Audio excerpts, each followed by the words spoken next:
किसी ने क्या खूब कहा है, इंसानियत दिल में होती है, हैसियत में नहीं। ऊपर वाला कर्म देखता है, वसीयत नहीं। नमस्कार दोस्तों, मेरा नाम है अरविंद और आपके लिए एक छोटी सी कहानी। एक राजा था जिसने अपने राज्य में क्रूरता से बहुत सी दौलत इकट्ठा करके एक तरह से शाही खजाना राज्य से बाहर जंगल में एक सुनसान जगह पर बनाए तहखाने में सारे खजाने को खुफिया तौर पर छुपा दिया था। खजाने की सिर्फ 2 चाबियां थी, एक चाबी राजा के पास और एक उसके एक खास मंत्री के पास थी। इन दोनों के अलावा किसी को भी उस खुफिया खजाने का राज मालूम न था। एक रोज किसी को बताए बगैर राजा अकेले ही अपने खजाने को देखने निकला। तहखाने का दरवाजा खोलकर अंदर दाखिल हो गया और अपने खजाने को देख देख कर खुश हो रहा था और खजाने की चमक से सुकून पा रहा था। उसी वक्त मंत्री भी उसी इलाके से निकला और उसने देखा कि खजाने का दरवाजा तो खुला है। वो हैरान हो गया और ख्याल किया कि कहीं कल रात जब मैं खजाना देखने आया तब शायद खजाने का दरवाजा खुला रह गया होगा। उसने जल्दी जल्दी खजाने का दरवाजा बाहर से बंद कर दिया और वहां से चला गया।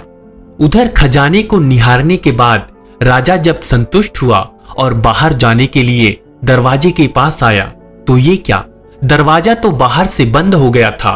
उसने जोर जोर से दरवाजा पीटना शुरू किया पर वहां उसकी आवाज सुनने वाला उस जंगल में कोई न था। राजा चिल्लाता रहा पर अफसोस कोई नहीं आया। वो थक हार के खजाने को देखता रहा।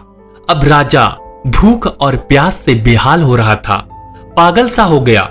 वो रेंगता रेंगता हीरो के संदूक के पास गया और बोला, ए दुनिया के नायाब हीरो, मुझे एक गिलास पानी दे दो। फिर मोती सोने चांदी के पास गया और बोला, ए मोती सोने चांदी के खजानों, मुझे कुछ खाने को दे दो।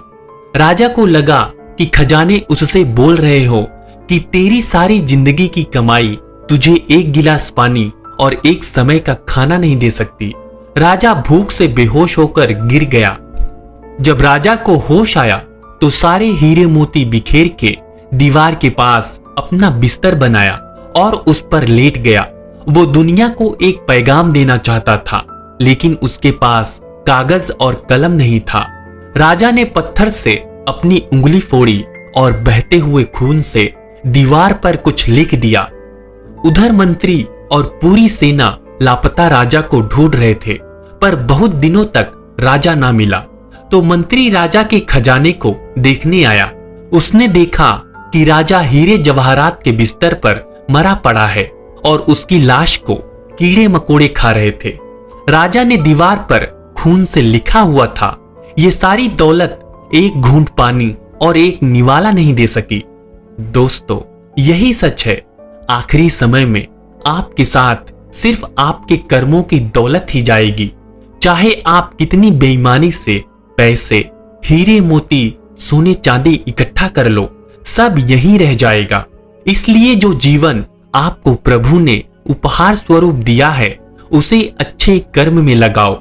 लोगों की भलाई करो बिना किसी स्वार्थ के। अच्छे कर्मों की अनमोल दौलत जो आपके सदैव काम आएगी।